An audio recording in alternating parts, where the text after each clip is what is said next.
Hello, people of the internet. I am American McGee, and we are back today after a very long hiatus for yet another one of our Discord-powered crowd design sessions. Today, we're going to be talking specifically about the narrative of Alice Asylum, and we have with us our wonderful Insane Children from over on Patreon. They have let me know that a few of them have some ideas they'd like to share about the story. And I thought we might also take this opportunity to share a little bit about where we are in the story creation process. For that part of this, I've brought along Alex Crowley. He's also helping me out on the narrative, on the writing. So say hello, hmm Alex. Yeah, hey guys, it's good to be here. A little bit of ground rules for those of you who've done this before. You know, we have a little microphone icon that you can drop into the chat over on writing on the walls. That would indicate that you have something to say and you have a functional microphone. So please try to use that. And I think the other thing we were going to suggest was that if you do have comments to make, you try to keep them within 3 minutes so that we don't have one voice dominating the conversation. And I'll try to apply that rule to myself because I know I'm usually the worst offender when it comes to that. Does anybody have anything else they want to say in terms of rules or process before we get started? No, not so much. I think it's more just a really good opportunity just for us to sit and listen and try and just listen to the ideas and process through a couple of things that we've been working on as well. So yeah, it's exciting. It'll be good fun. Sounds good. All right, so there is a document that was posted some months ago over on Patreon that contains the narrative outline for Alice Asylum. hmm Since that document was posted, we've made a couple of other small posts referencing the work we're doing on the narrative, but actually most of that work has been happening in private between myself and Alex. We have a extended version of that working document now that does basically lead up to the end of the game.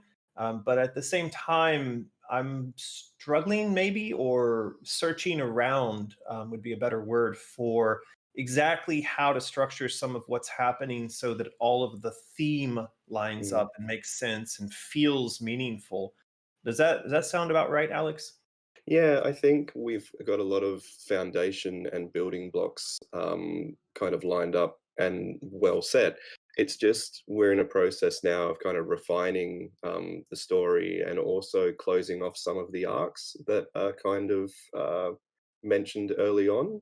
So yeah, we're just at that point of really just trying to tidy up and stick the landing, essentially.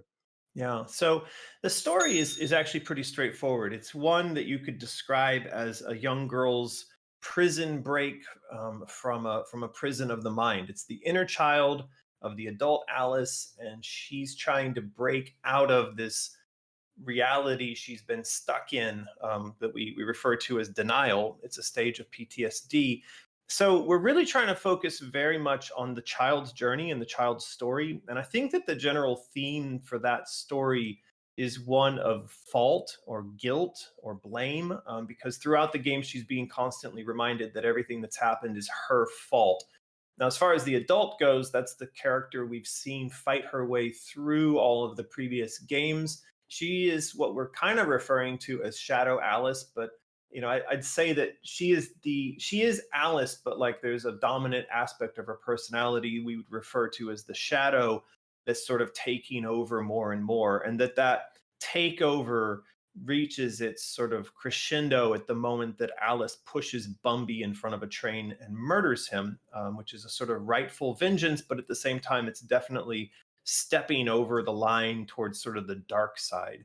And so one of the things that we're exploring right now is how adult Alice needs to decide whether she's going to continue the path towards the dark side or if she might allow herself to be rescued or for her personality to be tempered by a return of the child aspect of her personality.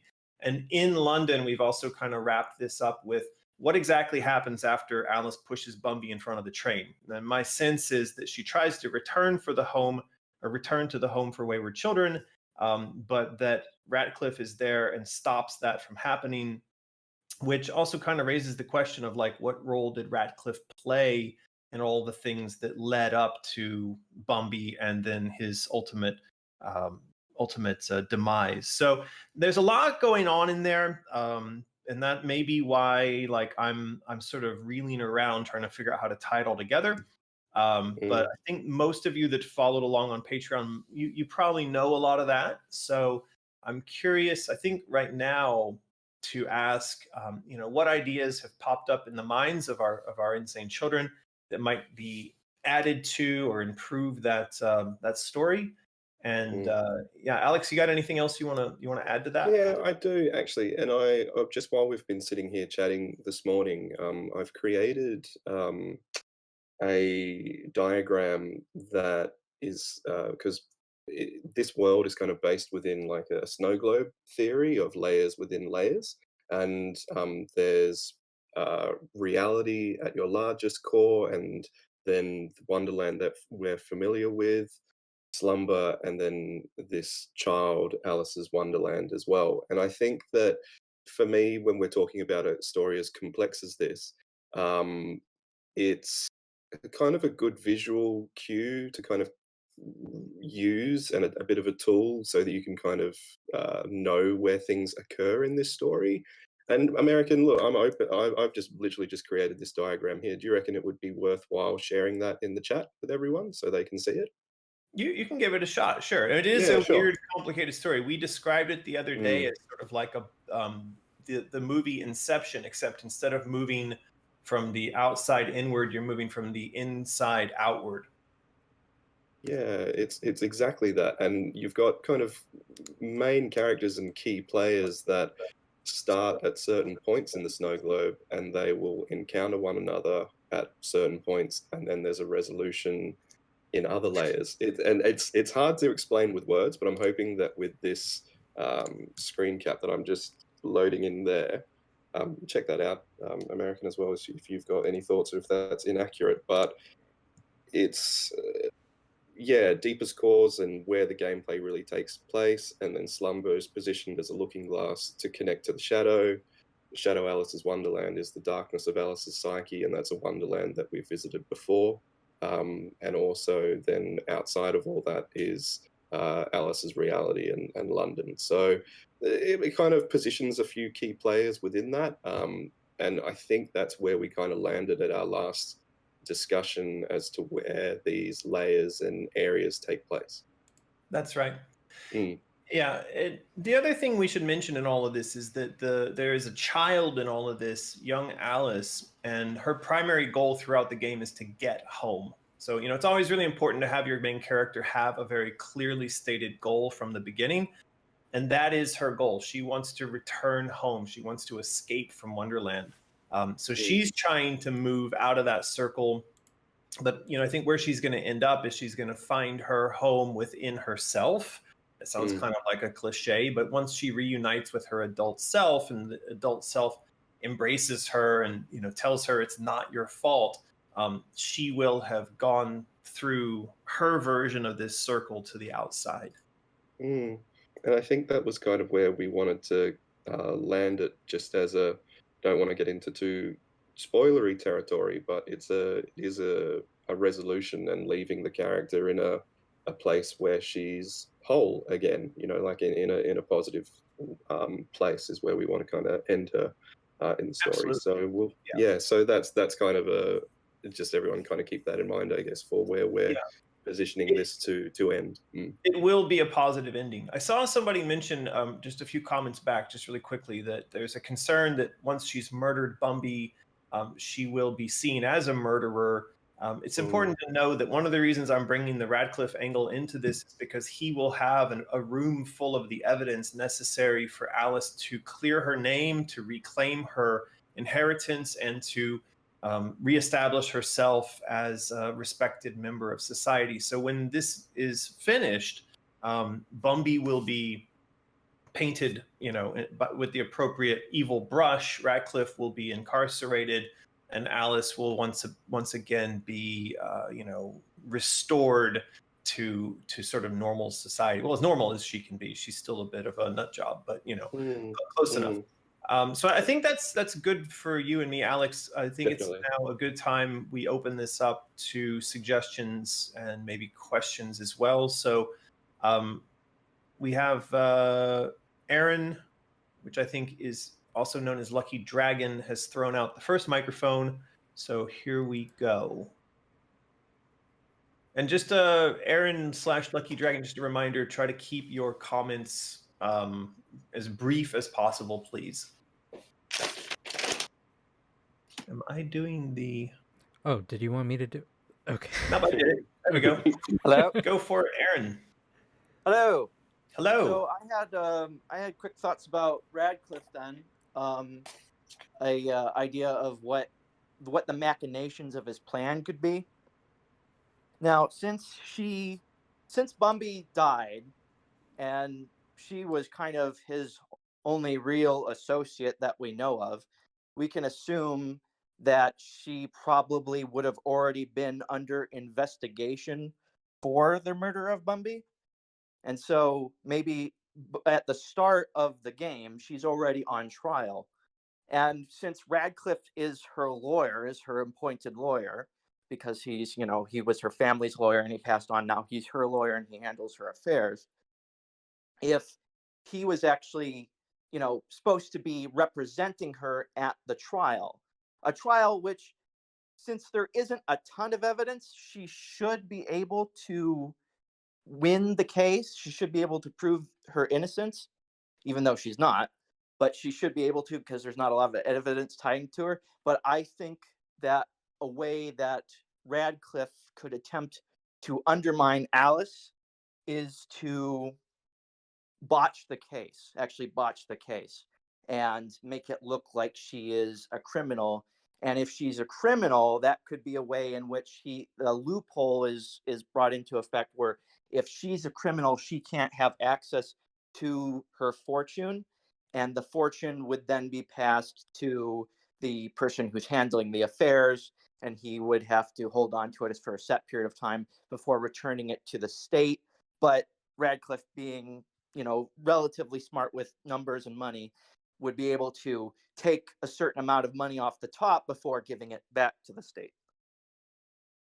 All right, so I'm going to make a note here that we explore the notion of starting the narrative in London with a legal trial that has something to do with the murder, Bumby's murder.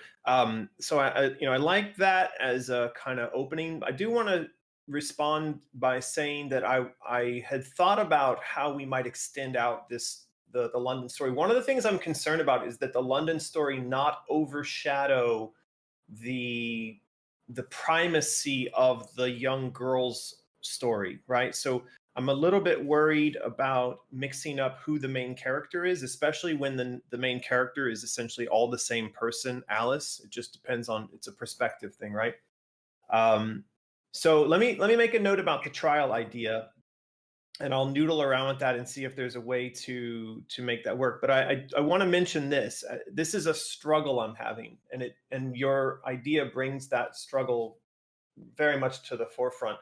It's one of how to communicate all of this inside a video game where we really are centered on the perspective of the child as our main character. And so you suddenly run into this problem of like, are we going to have extended cutscenes? Are we going to have extended exposition? Are we going to have people describing this or recovering his memories? And from whose perspective are we seeing those things if our primary perspective is that of the child? And that's what I'm trying to make it so it's almost always the primary perspective of the child. So yeah, I think that's something that's just kind of the response. I'll make a note of it, but there's some questions in there as well for all of you. Like, when the primary perspective is the little girl's perspective, how do we know about the trial? Should we know about the trial?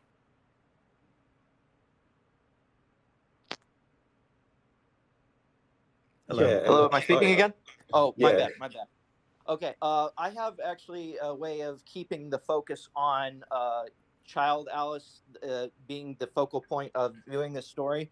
So my suggestion is, from an early point in the story, we actually set up a communication between child Alice and adult Alice and make them more aware of each other than we've thus far established, and make it so that child Alice is aware of the trial, knows what's going on, and things that child Alice does in her Wonderland can actually unlock memories that adult Alice can use. She remembers things, she can use things and understand. Remember, we said that there was evidence that may implicate Radcliffe in the things that he may have done, but she doesn't know where it is, or she can't remember it. She's had her memories messed with so much that she needs to unlock those memories again. And child Alice can actually be the reason why those memories are being unlocked. So I child think Alice that goes, it's a great idea when we talk about it like that. It's the execution of it I'm concerned about, because I don't know how we execute that without it coming off as feeling a little cheesy-ish. And it got me thinking, like the movie Being John Malkovich, right? Where there's some really bizarre stuff going on in that, and they like literally crawl through a door and take control of another guy. It's done in a way that's so heavy-handed and insane that you buy it. Another one would be, I can't remember what it was, but it's the movie where the character is being written about and can hear the author talking about what's going to happen to him. You know what I'm talking about? uh, yeah, I think so. I just Anyway, can't put a name to it. yeah, but these are sort of like instances of very bizarre character interactions that are presented and they have to be presented in an almost over the top fashion. And it makes me wonder if we shouldn't also be going towards that. But the issue there is that these games, in terms of tone, have never really been there. They've almost always been sort of brutally real and honest within the scope of the experience, and we've never had that kind of crossover between one world and the other until the end of Madness Returns, at which point we used it to have her murder somebody. It was pretty crazy. My suggestion for a method in which the two Alices could communicate is during every one of those scenes in which there is a meeting with the caterpillar, if because we know that the caterpillar has his mind-altering substances, and those, once under the influence of that, it becomes possible for the two consciousnesses to communicate. Yeah, it could be like that. It could also be just how we, like, I don't know about you, but I talk to myself, Yeah. like, and we all talk to ourselves. And in fact, I'm just trying to dress it up. yeah, well, oftentimes we're having negotiations with our different aspects of our personalities. Like I will have negotiations with lazy me about whether or not I should do a thing now or put it off till later, right?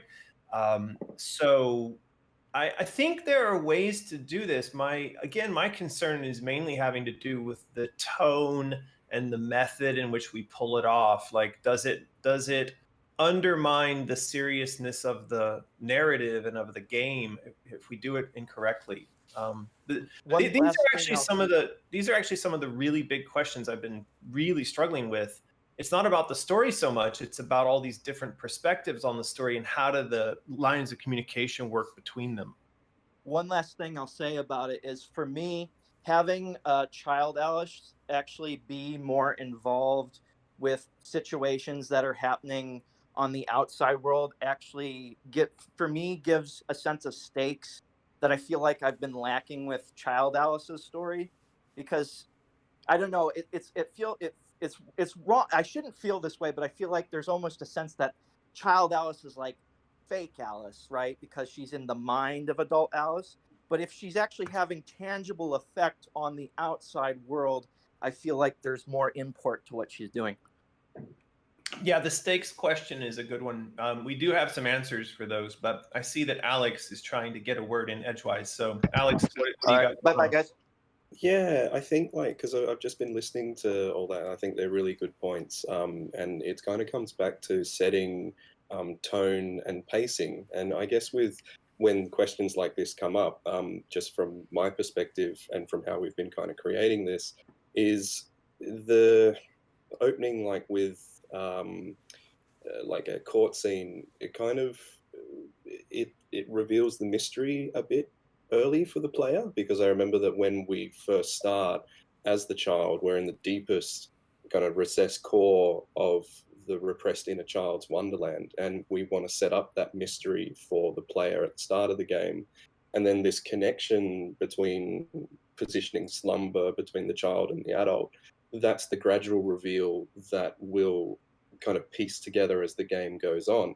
And I think just recently, American, we were talking more about using Shadow Alice kind of as the catalyst, where at the start of the game she will appear mysterious and angry, and you're unsure of who this character is.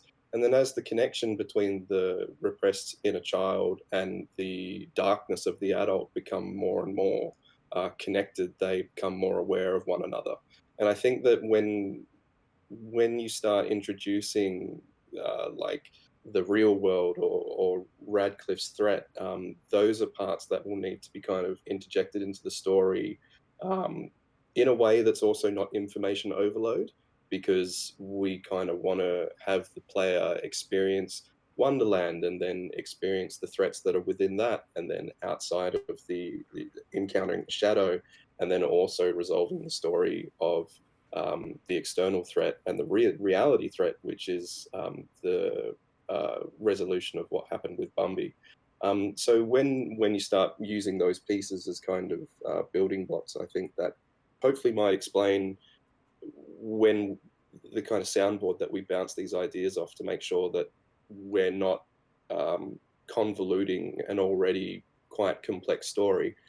Something that you and I, American, talk about a bit. Does that make sense? Have I kind of explained that well?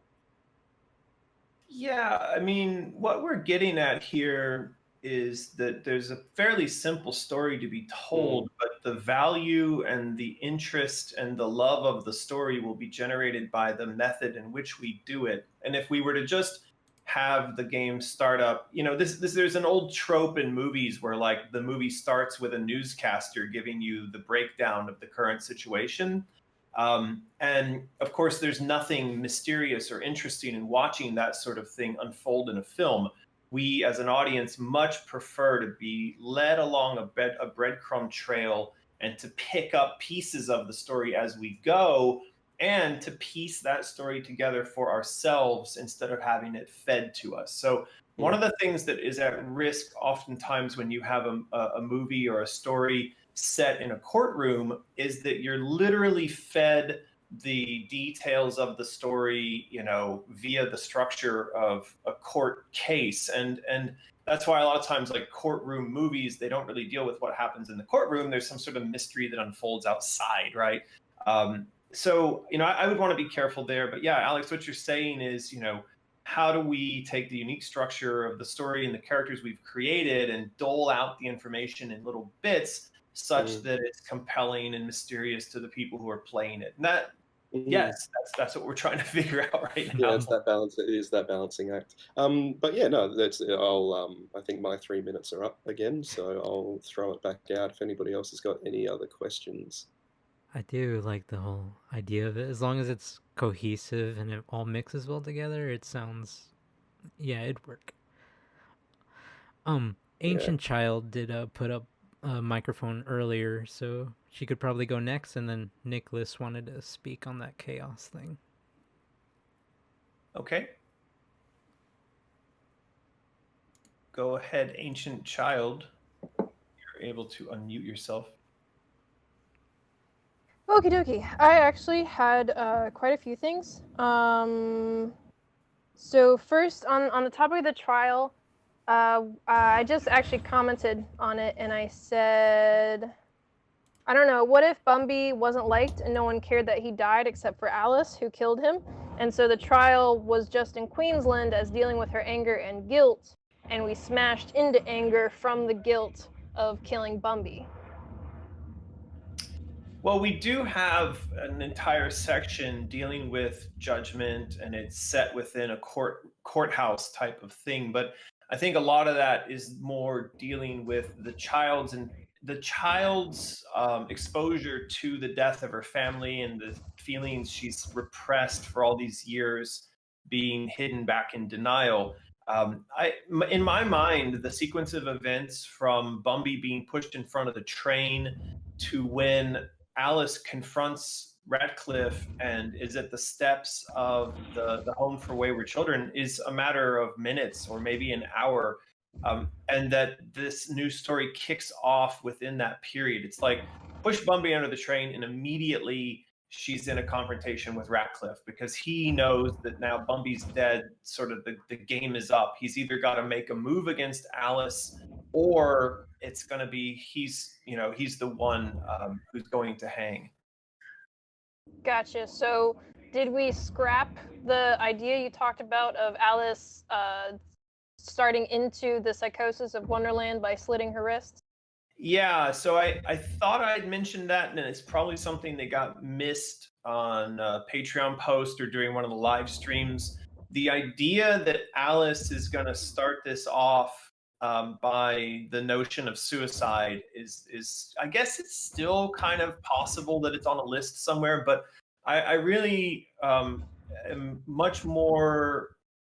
So the idea right now is that when Alice pushes Bumby in front of the train, it cracks the snow globe. It cracks the prison in which the child has been held for all this time, and that crack allows the shadow to invade the snow globe. So that sets up the stakes for child Alice, and whether or not she's going to survive is that the shadow now invades her sort of prison or her home, and it sets up a timer where Alice now has a choice between murdering Radcliffe or turning him over to be dealt with by the police. And that's the kind of moral conundrum. Instead of killing herself, literally, she's going to make the decision whether or not she will go forward as a cynical, hardened murderer or somebody who, when she has the opportunity, might use this evidence to send the guy to jail instead of like just throwing him in front of another train, right? Gotcha. Additionally, I said earlier I would like clarification on how the Jabberwocky concept of him being the champion ties into what stage of grief it's in, and if that concept stays concentric to the stage of grief it's in, which is whatever that is, or if it's a multi-stage process. And then I also had ideas for the brain of Wonderland that I did comment in the post, but I don't think Martin read it in the live stream. Right.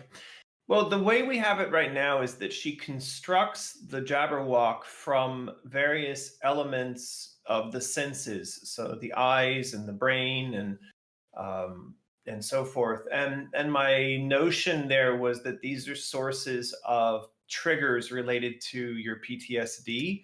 And so that, when she puts everything back together again, those senses actually empower the Jabberwock and allow him, in essence, to be used against her. So she has collected them, but then in the form of the Jabberwock, she has to defeat them. She has to overcome them. So he's sort of representative of a journey around all of the senses and all of the stages and combined together into one monstrous form. And then not only does her overcoming him kind of signify her getting past the PTSD in general, but it's during that stage that she's actually able to escape from the snow globe, and then she's brought into real Wonderland. So there's a kind of cathartic coming out of her cocoon moment that happens there alongside the Jabberwock. Gotcha. So what stage of grief are we meeting this concept in? Which concept? The Jabberwock? Yeah.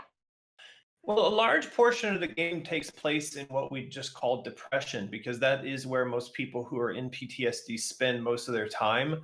So you're in depression, and then you make these brief or sometimes not so brief journeys into the other stages, back and forth, So where we've situated Hatter's workshop, though, would be within what you'd refer to as depression. Okay, gotcha. And then my very last comment, very quickly. I had the thought of you had asked which characters in Wonderland are the most emotionally detached.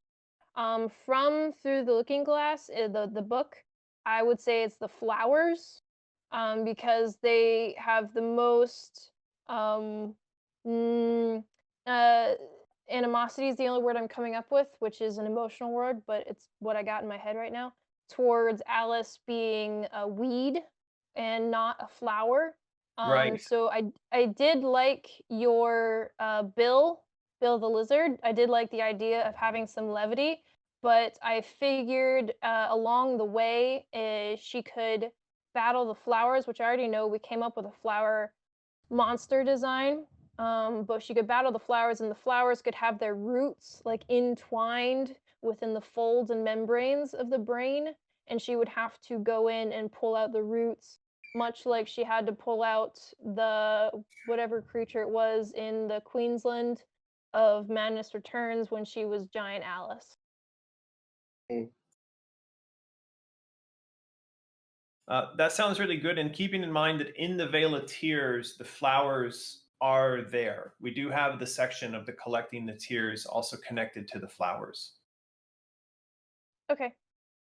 I don't know if maybe Alex wanted to say something about the Jabberwock.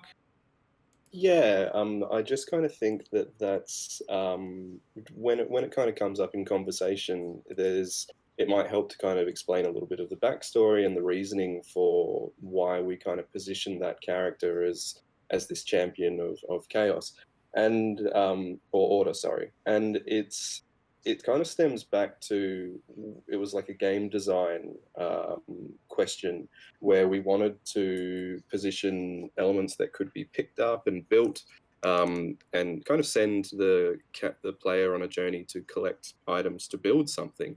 And the idea came through that there were going to be these pieces of this champion because the child wasn't able to or strong enough to combat chaos.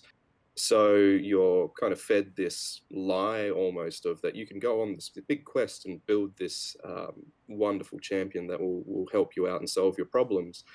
And the kind of analogy that we used was we were positioning Alice to build her own tormentor, like which was something that I think in PTSD, when we were talking about originally American, that it's something that people can do. You know, like they might think that they're kind of helping themselves or doing something, but in actual fact, they're building a construct which is detrimental to them.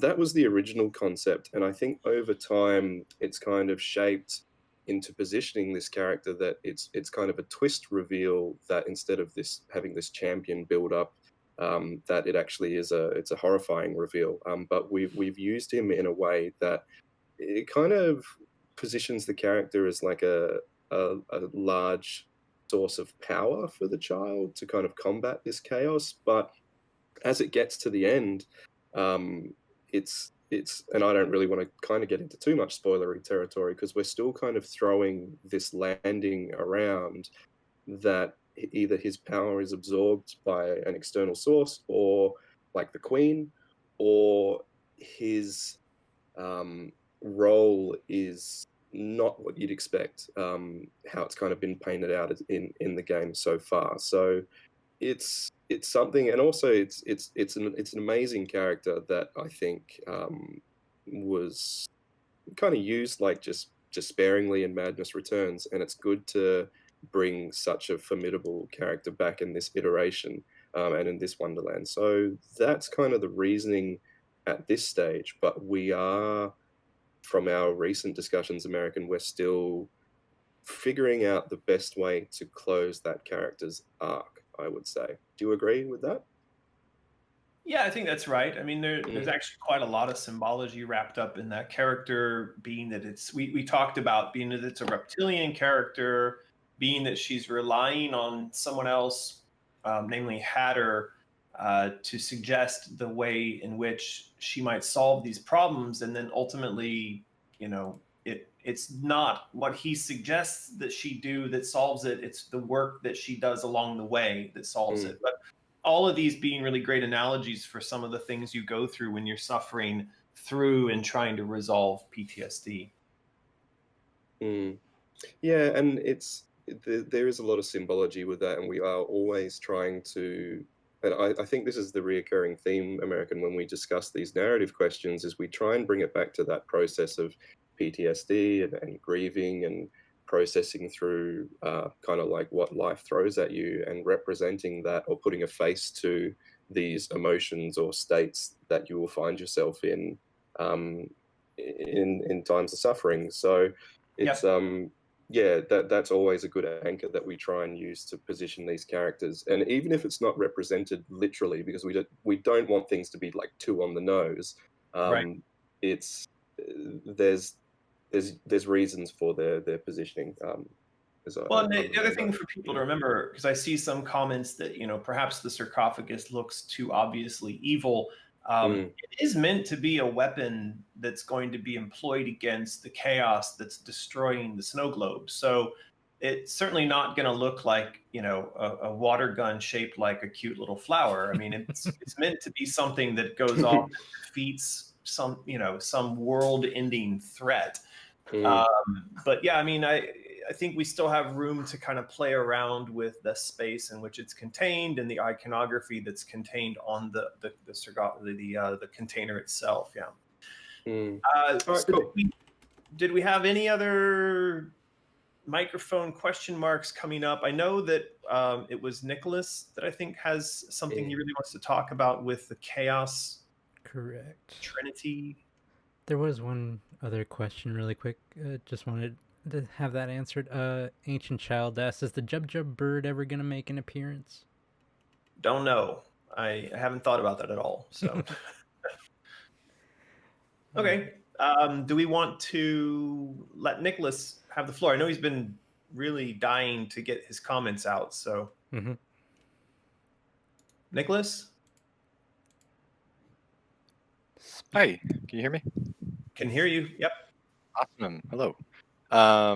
Yeah, so I know I messaged a few times. Sorry if I bothered you. Just No, wanted to make not sure at all. And my apologies. I do see those messages from time to time, but they also kind of just slip out of my brain almost as soon as I see them. Yeah. No problem. Okay. Yes. So chaos convergence is an idea I had written up just a little bit ago, and it kind of focuses a bit more on Wonderland and the world you play in than truly like being rooted in story. It has some opportunities to enhance the story, I think, in terms of what like maybe a champion piece that you could get from it. But I wrote a like a Google Doc. I can paste the link if anybody's interested in reading about it, because you'll probably have more time to read than listen to me talk through this, because we want other people to speak, of course. So here is a link to that. Let me know if you can't access that, and I can try to get a better one. But basically, what I've written about chaos convergence is that it's this, well, in like game design, I guess, it's about having the player return to places in Wonderland, because I know I've heard you all talking about that it's not a like 100% story-driven game you play through and then that's it. You can return to places in Wonderland, and I feel like this would be a great way to encourage that. So chaos convergence, there would be these nodes of chaos or something like a convergence point around places in Wonderland where the chaos has just gotten out of control. It's kind of like a source of chaos, if you want to think of it that way. And these would be points where maybe lots of chaos creatures roam the area around it, or things such as that. Alice needs to go and purge the chaos from this area to kind of restore these places of Wonderland. And by restoring it, that might be one of the ways she could maybe retrieve like the eyes of the champion, because what I had wrote down on one of the documents is that, or in the document, like getting the eyes from this piece and purging the chaos is like you got to cut away like the old and kind of cut away, at the chaos to solve our problems. Or here's exactly what I wrote. I said, to solve our problems, we need to see them and acknowledge their presence. This is exactly what the piece of the champion number 3 resembles. Open your eyes to see your problems, and only then will you be able to address and correct them. So as you return to places in Wonderland, you're like, oh my gosh, all this chaos is everywhere. I didn't see that the first time I went through. And it's because you're kind of learning more. And chaos convergence maybe would show up after we've gone through the Veil of Tears, where we've seen Alice kind of has this restorative ability, or maybe it's like this potion that the Duchess had cooked up or something like that. But that's just the kind of brief or maybe kind of tangled mess of an overview that I had for chaos convergence. And just something I had been thinking about a little bit there. Yeah, it sounds great. Thank you for sharing that and for taking the time to write up the document. We definitely need to think a bit more about the reusability of some of the areas in the game. To be honest, my brain has been so wrapped up in the narrative stuff that I haven't really been thinking about the game design aspects like this. But at some point, we definitely need to go in there and layer these sorts of things in there. So that's great. Awesome. Thanks. Yeah, really good. Okay. Do we have anybody else that's thrown up a microphone or has any questions right now? Not that I've seen yet. Just something that I'll just add, Nicholas, as I'll go through and I'll have a read of that document that you've just put up there as well, which is always, the game design aspect is always really interesting to me as well. So thanks for taking the time to put that forward for us. It's really cool. Oh yeah, yeah, no problem. Okay, well, I don't want us to just sit here if we don't have a lot of questions coming up. So I'm trying to think if there are any other aspects of the narrative work we're doing right now which we could open up for discussion. I think Alex and I've described it to some degree. I'm trying to think, is there anything we're particularly stuck on? I know that that Insane Children made some suggestions about areas to explore over on Patreon, and we have been fleshing those out. So you should start to see art and story related to those areas that'll start coming up on Patreon soon. Yep. And I think we're getting pretty close, Alex, to being kind of the part of the adventure that takes place within the snow globe is coming to an end pretty quickly. Alice is going to transition into real Wonderland. The child Alice is going to pop out of the snow globe, and that'll be the next section that we have her fight through and explore. So I guess once we've detailed that a bit more, there might be some questions to bring up.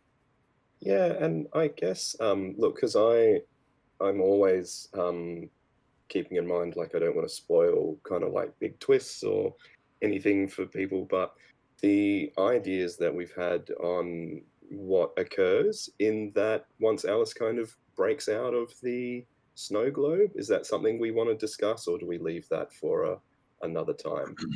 It's I mean, it's something you and I just wrote and we just discussed, but basically this idea that she does pop out of the snow globe, and it kind of raised one of the questions that has just come up earlier about the self-awareness or the awareness of these characters as it relates to the nature of their reality. So I had this notion that perhaps Hatter and some of the other characters in Wonderland are aware that they exist within the mind of someone, and that also there exist realities within their realities, and those sorts of things go up and down the chain. So you could even say that, like, as we sit here talking about this Alice character, she exists within our minds, right? And then the characters existing within her minds going down, right? So that's kind of popped up a bit in what we're writing, and I'm still trying to figure it out. So I don't know that I have a question there. It's more like we're trying to untangle that little bit of idea as we are writing these days. Yeah, I saw something really interesting in one of the Patreon comments recently, which I thought was, it's just kind of stuck out. where they made the notion that the characters in Wonderland are, and they're representations of Alice's psyche or areas of her personality, and it's almost operating on a subconscious level.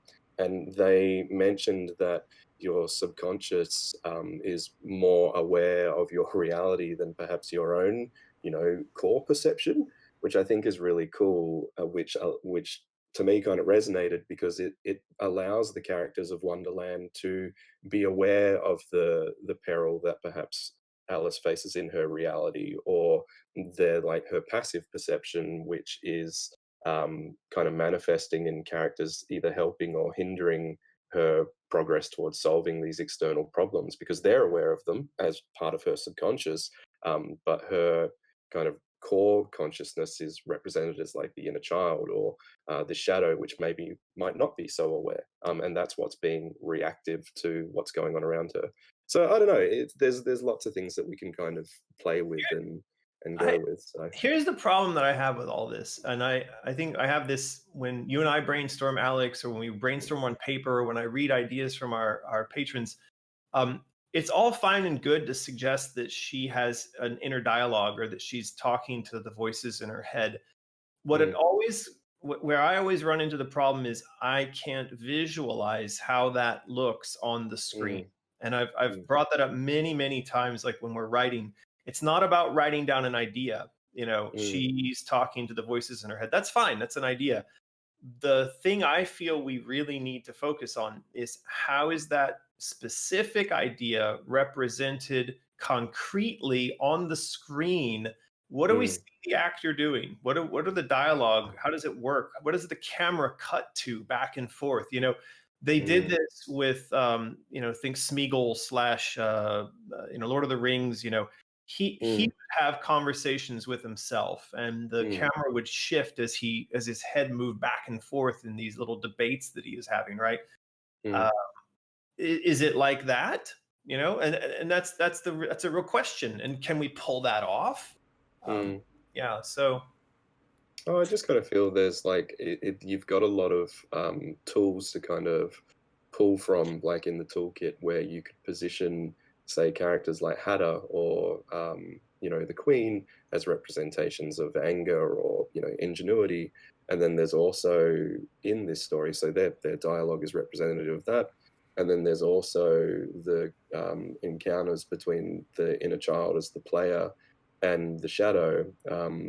As the manifestation of Alice's darkness, which they encounter gradually more and more through the game.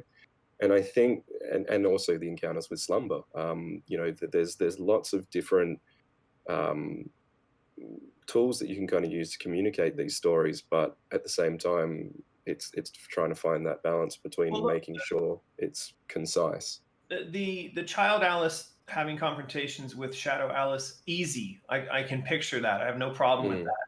Where I'm running into problems is adult London living Alice mm, communicating with the child. That's where I mm. ran into some problems. I saw that Aaron has popped up a microphone, so go for it, Yeah, Aaron. sure. Yep. Yeah.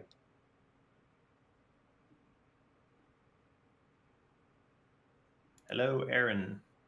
People before me, but I'll go ahead. Um, to that point about what you were saying about how you visualize sort of showing that the characters in Wonderland are aspects of adult Alice's psyche. One shorthand way of doing that is maybe during a scene that we do cut to adult Alice, is that she may start speaking dialogue that we've already heard one of the other characters say.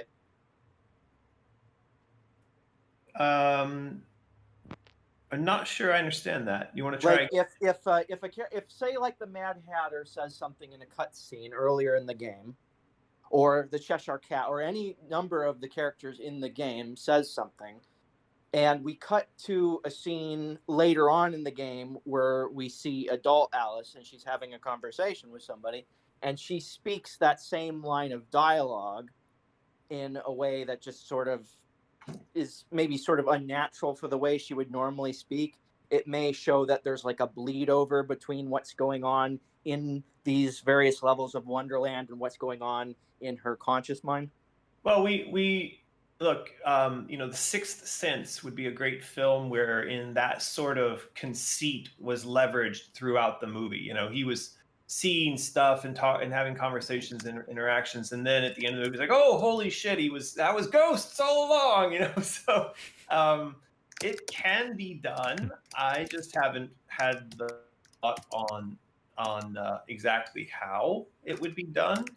Hey, Alex, mute your microphone if you're going to type.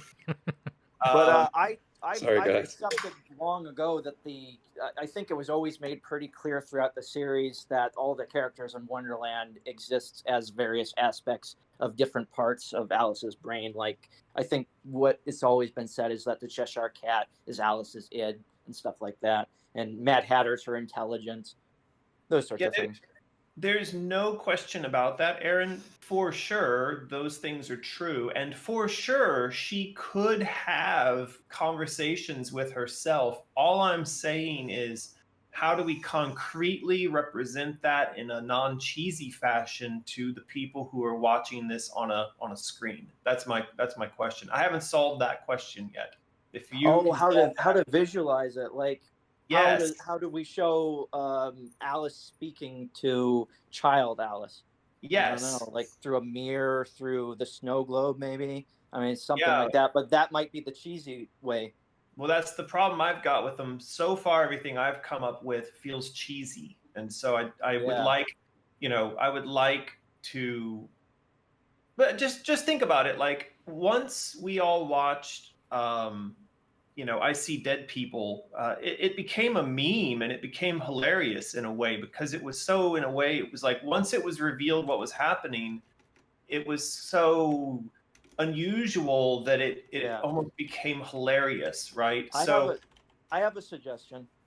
Okay, so instead of showing it, we don't want to show it from adult Alice's perspective. We always want to show it from child Alice's perspective. So child Alice, when she's having the conversation with adult Alice, we should still be in child Alice's Wonderland, and perhaps a sort of vision of adult Alice is coming through, but she's not quite fully formed. Like, parts of her are there, but parts of her aren't. She's sort of like glitchy almost, and it's kind of hard to understand her voice, but you can understand some parts of it. Okay. Well, we just pencil that down, as that's one of the problems we're trying to solve. And I'm seeing here that somehow there's more microphones other people are seeing that I'm not. So I do see one microphone from. Yeah, there were people before me actually. They must have scrolled off the screen, so I'm not seeing them. Let's let who goes first? Alice. Ancient Child, followed by Allison, followed by Katie. All right, go for it, Ancient Child.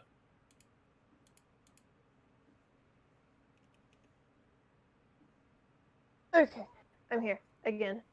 So I just had a quick question, wondering if the Jubjub bird is ever going to exist within this whole series / world, and if there's ever going to be a distinction between the Queen of Hearts and the Red Queen.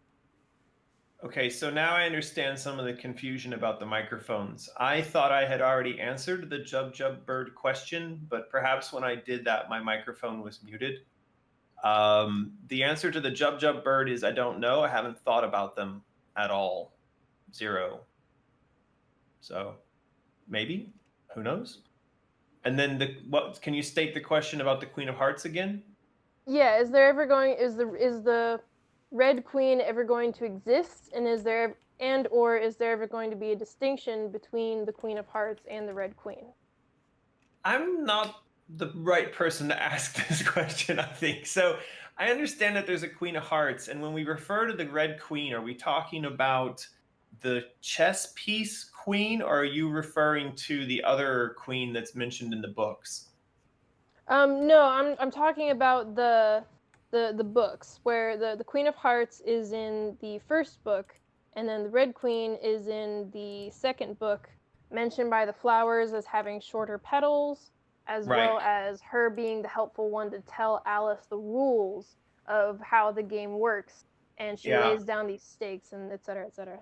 I think we've talked about this before. I've always been kind of dumb when it comes to the fact that there's a Queen of Hearts and there's also a Red Queen. And so in my mind, I always smushed them together. They were just like the Queen.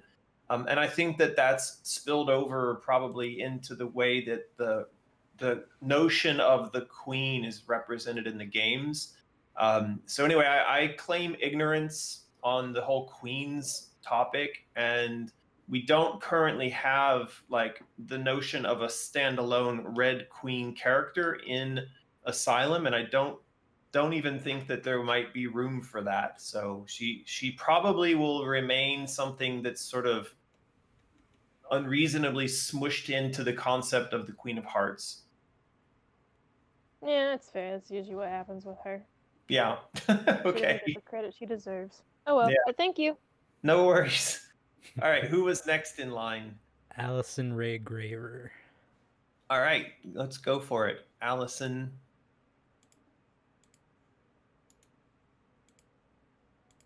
Hello, Allison Ray Graver.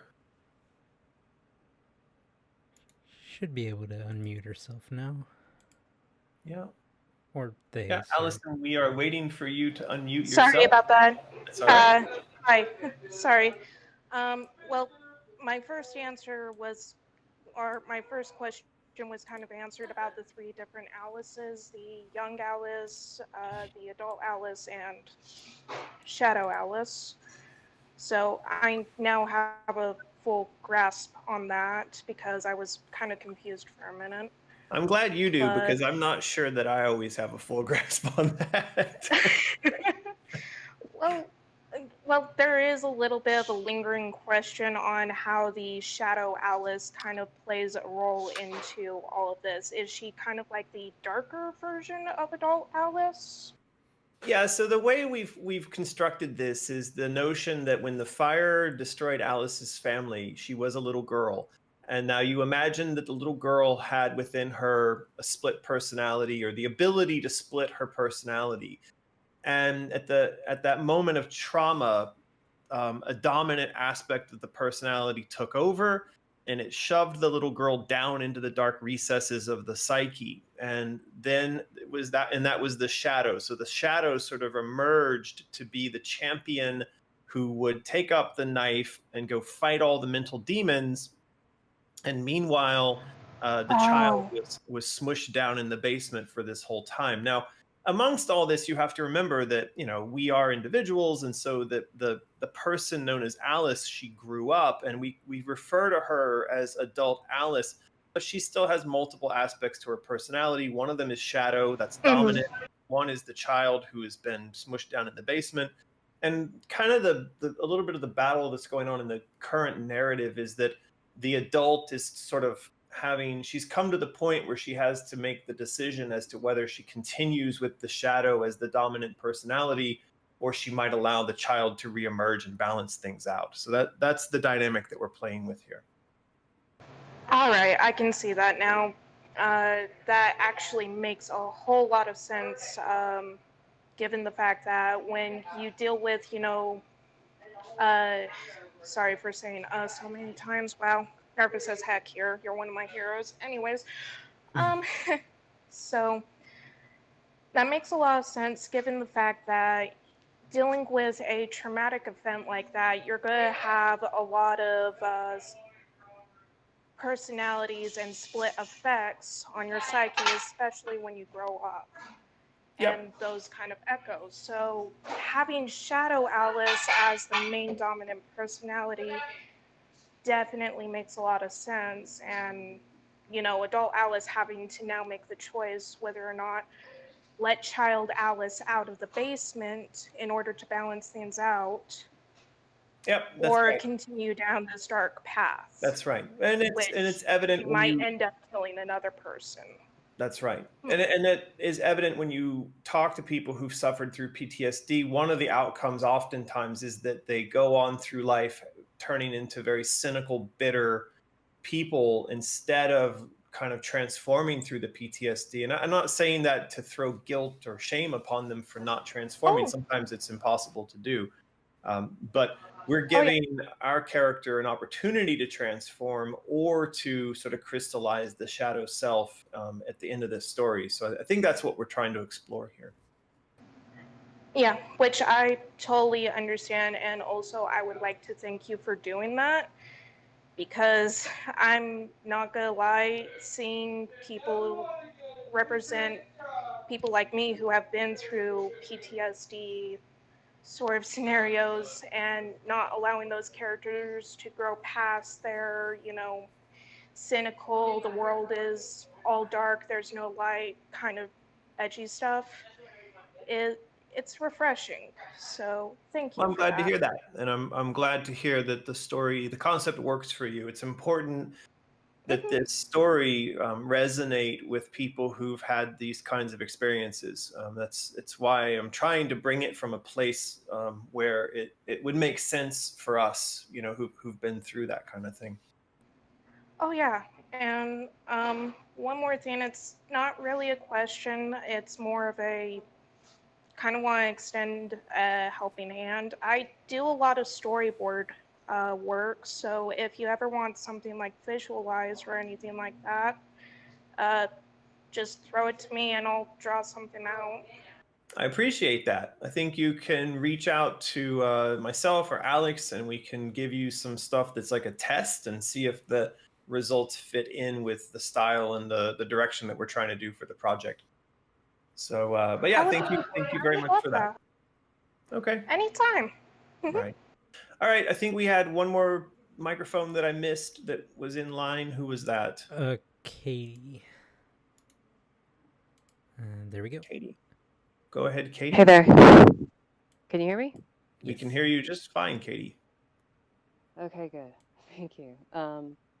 So on the topic of the shadow Alice and the dissociation, and noting that a lot of us initially came to Alice because it helped us through a great deal of trauma, there were two observations that I wanted to make, both from the point of view of trauma and of the healing of it.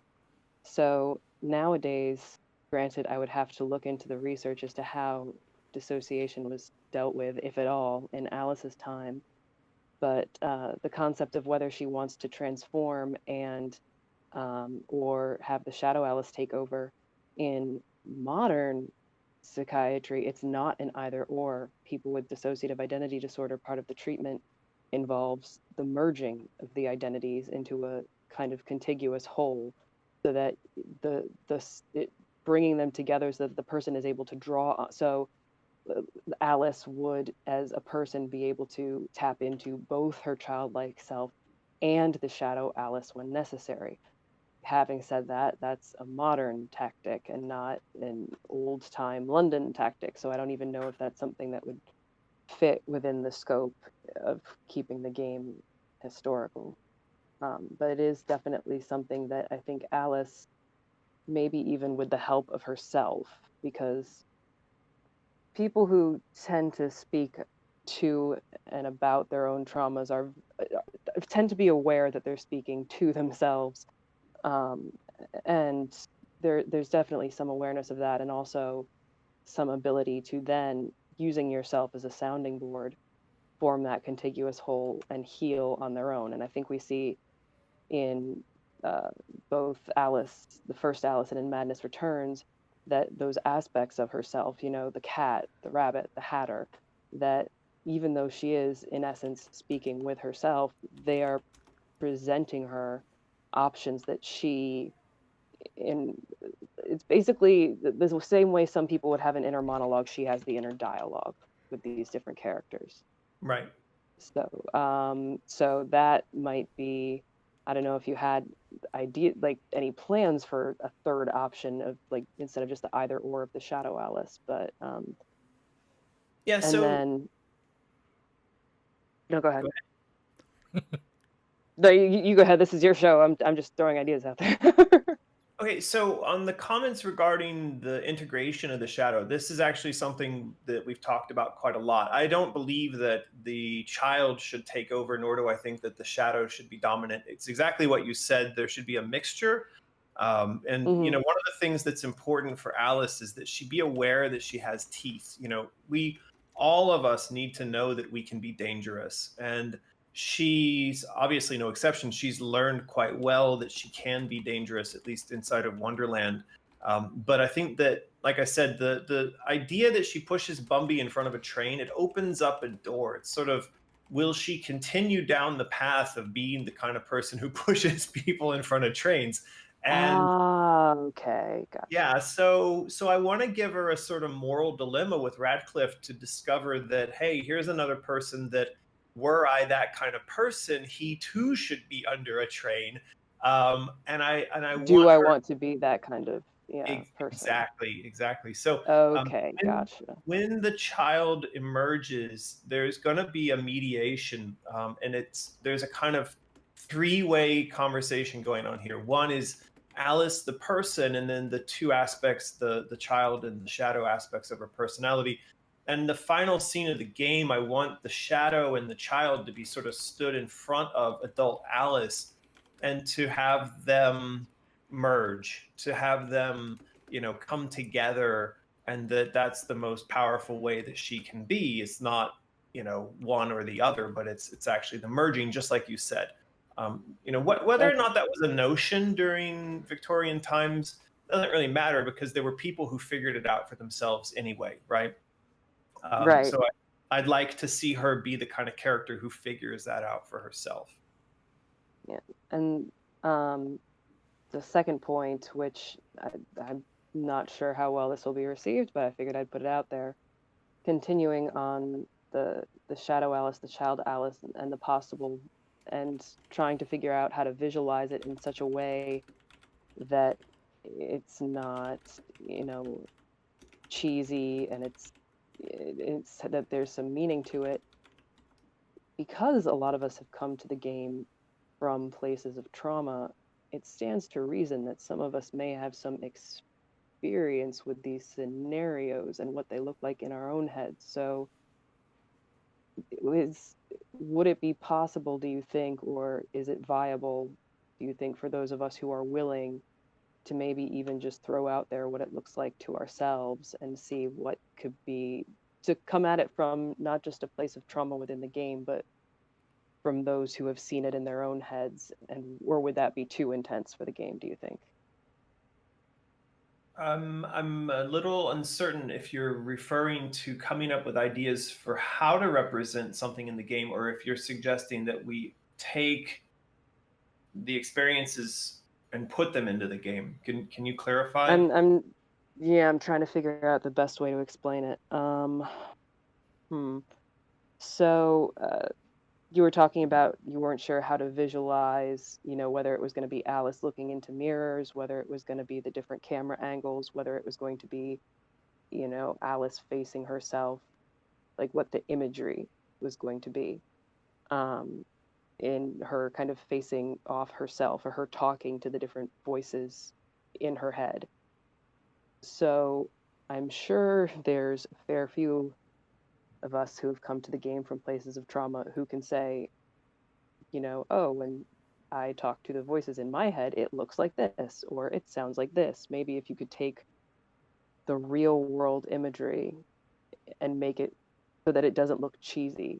I'm not explaining this well. I'm sorry. I think I understand what you're saying, and I think that it might reveal some kind of concept. But at the end of the day, what we're looking for is like the cinematic equivalent of the spinning top in Inception, right? We all remember it. We know that if it fell over, then reality was one way, and if it stayed up, then it was another.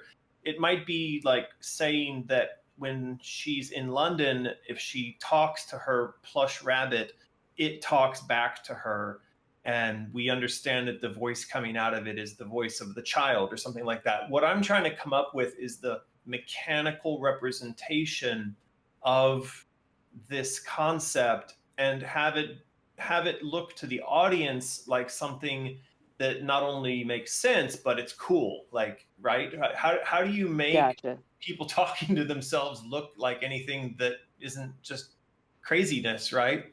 That's Okay. the challenge that I'm struggling with is how do we have her step aside and have that kind of conversation? Gotcha. My misunderstanding then, sorry.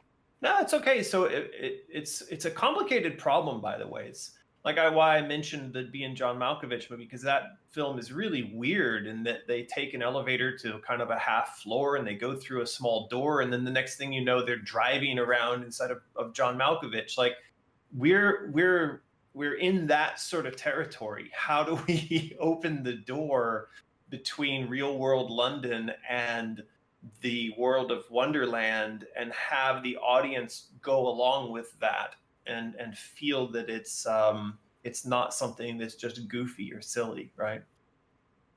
Got it. Yeah. All right. Any other questions or thoughts that you want to add? I really liked your talk that you gave to the Lewis Carroll Society. That was awesome. That's it. Thank you. Thank you very much. Welcome. All right. That's it. Were there any other the microphones on screen? I thought I saw a very big one at one point. Yeah. I don't know how to pronounce that. Savo or Savo? Yeah. All right. Savo, go for it. Yeah, sorry about the giant mic. I tried to copy someone else's and paste, and that happened apparently. That's all right. So I've been trying to think of a good way for the communication, but kind of you went into that with what you were just saying there. But I was thinking an easy way where you could also get good visualization between child Alice, shadow Alice, and adult Alice is just in the slumber realm with the caterpillar. He could just be used as the median or meeting place between all three of them, which would give you access to have just one or two of them meeting or all three, which then gives you that same visual concept if you could then combine them all there in Wonderland and bring that out to the real world.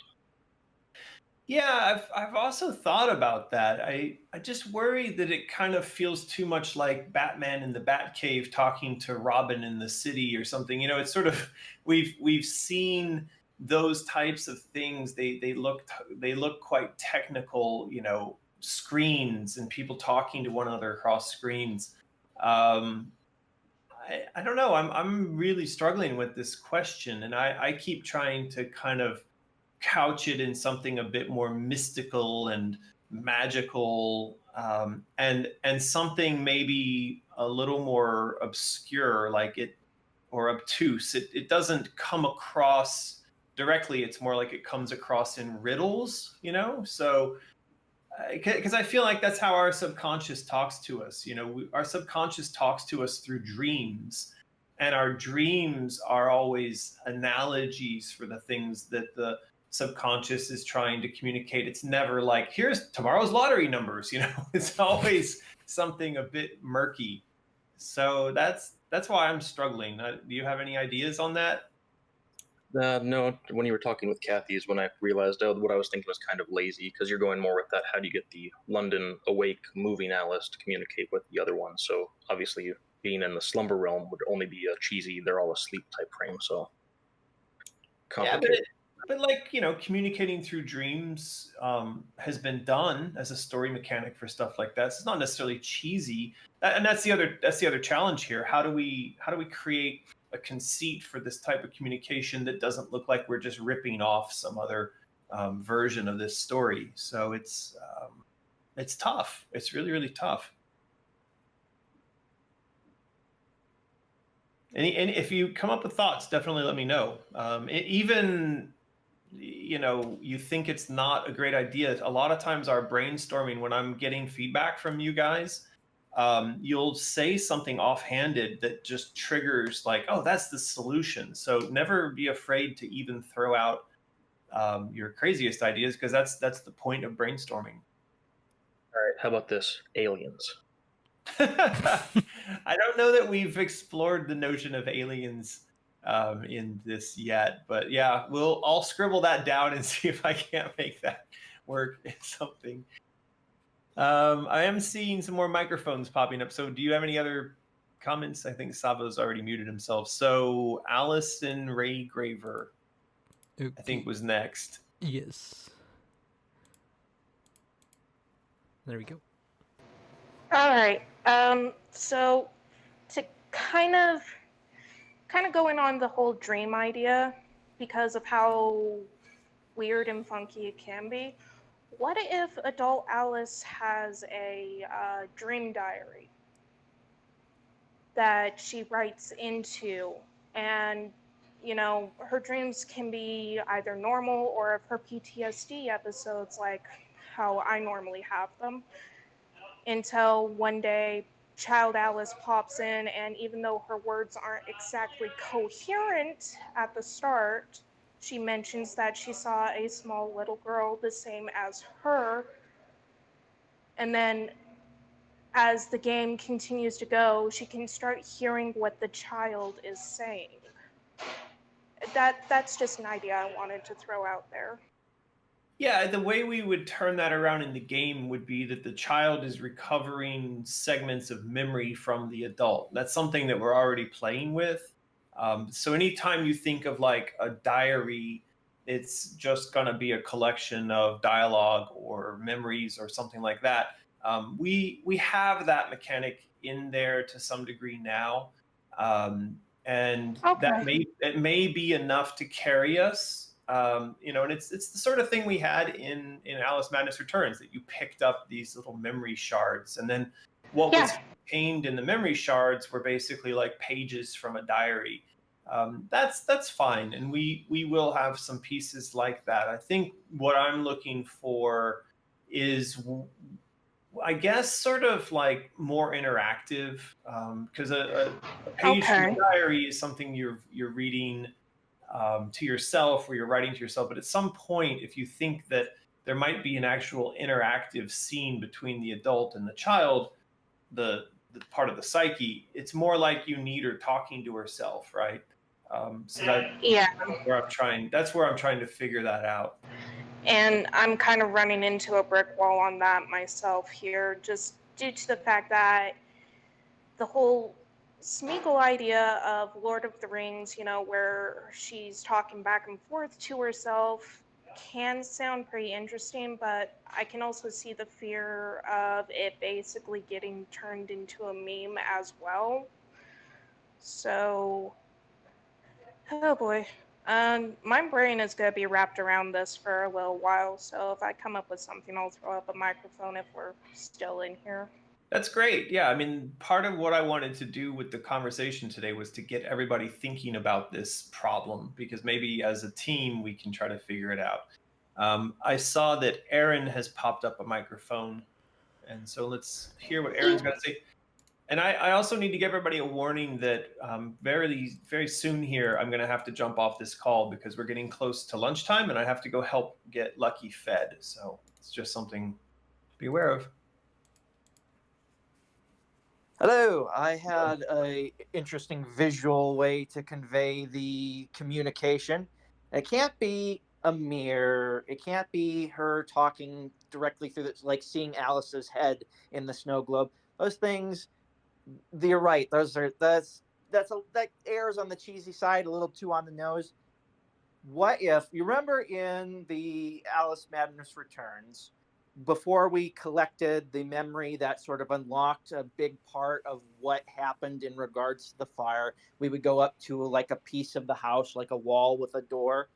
What if various points in the story, child Alice comes upon the house or the charred remains of the house or a bit of the house, and from those remains ignites a fire? And the fire is the way that adult Alice is manifesting herself within child Alice's Wonderland, trying to communicate with her. I think you just melted my brain.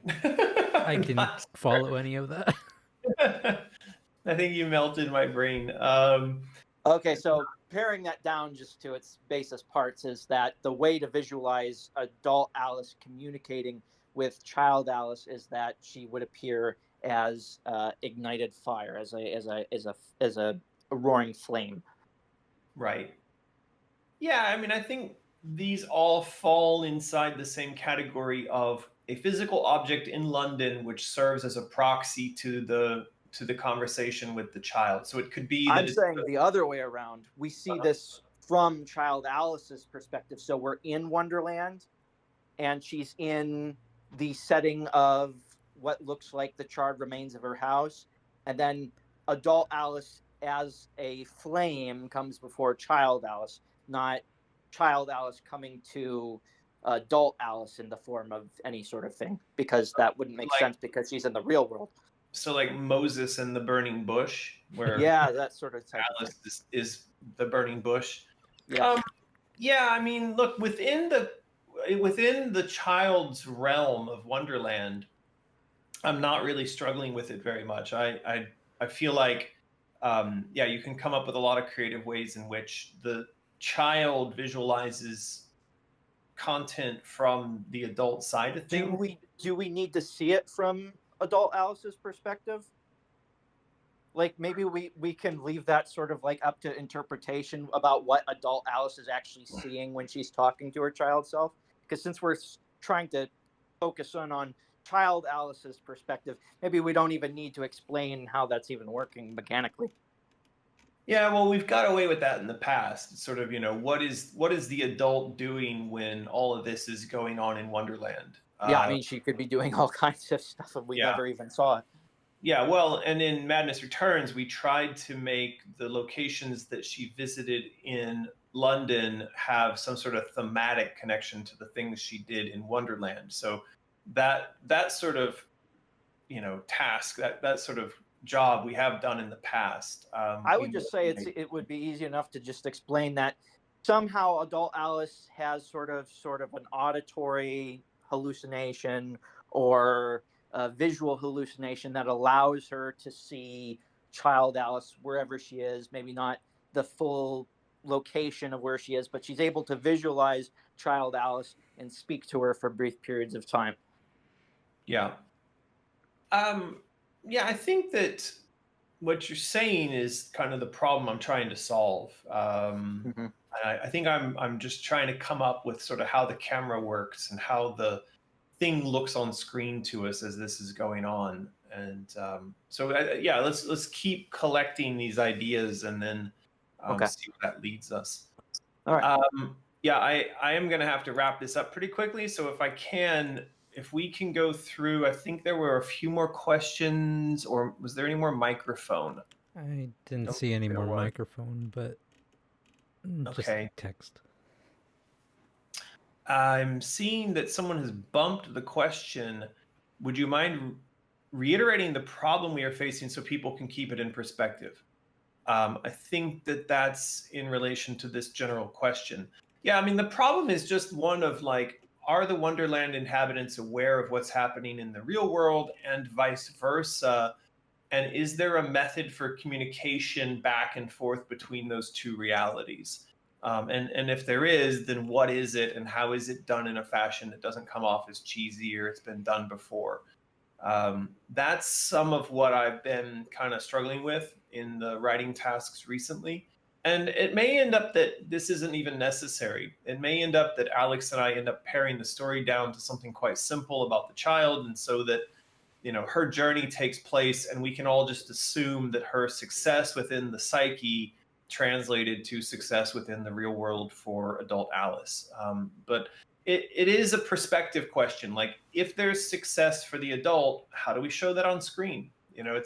This is the kind of reality of just trying to write the story that often I run into as we're trying to get this stuff out on the page. So that's the problem. Are there any more questions here? I'm scrolling. I'm not really seeing question marks. No, I don't see any either. Yeah.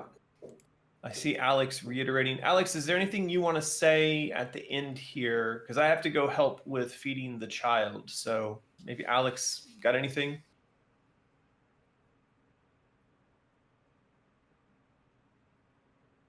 Hello, Alex.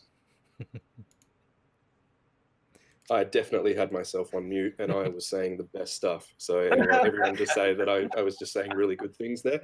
Anyway, what I will say was it's just to kind of wind up is it's we all care about this a lot, and we're all taking as much care to deliver the best quality final product that we can. And I think this forum is just really valuable to kind of gauge people's feedback, talk openly, and I think it underlines the community aspect that we're trying to build, and it's really valuable. You know, I think it's lovely to share. So American and I are always trying to be as open and honest as we can with this, and so we just appreciate the same in return. So yeah, it's been a good little event to share with you guys today. So yeah, all good. Yeah, I'll say maybe we ought to do this a little more often, because there are a lot of times where I'm writing, and then this sort of dialogue, this sort of conversation would actually help me in that process. So I should be more open to this in the future. Yeah, and I think we've spoken about it before, where we have like these backwards and forwards, and we talk about basically just this. And I'm always saying like, man, this is good stuff. Like, this is good content to kind of share. So, you know, we're just open. It's nice to just be kind of sharing it with everybody. So all good. Okay. All right. Yeah, that's true. Alex and I have had some pretty interesting conversations around story. we never record them, so maybe we should start doing that. You said that for a long time, that we should record them. Yeah, cool. No, it's good, guys. It's all good. Cool. Okay. Everybody, I'm sorry that I do have to run. It's 11:30 a.m. here in Shanghai, and we're getting to the lunch hour for Lucky, for my little boy. So I need to go upstairs and help him with that. This will get posted over on Patreon as a link, and it'll be up on YouTube. That's what it'll link to. And then, so if you have comments, things you want to add to the conversation, you could drop those. You can drop them in the YouTube comments. We don't usually read those as much, but for sure, if you drop them in the Patreon comments, we will read them. So yeah, I think that's it. Description below will contain Patreon links and all that other kind of good stuff. And a big thank you to Asteria Visual for recording today's discussion, and to our insane children for joining us. And yeah, maybe we'll do this again soon. You can check out Patreon for information if we do decide to do some future crowd design sessions like this. That's it. Bye-bye. Cool. Yeah. All right, guys. Yeah, catch you. All right. All right. Good hustle. All right, catch you guys. Bye. Bye. All right, bye-bye.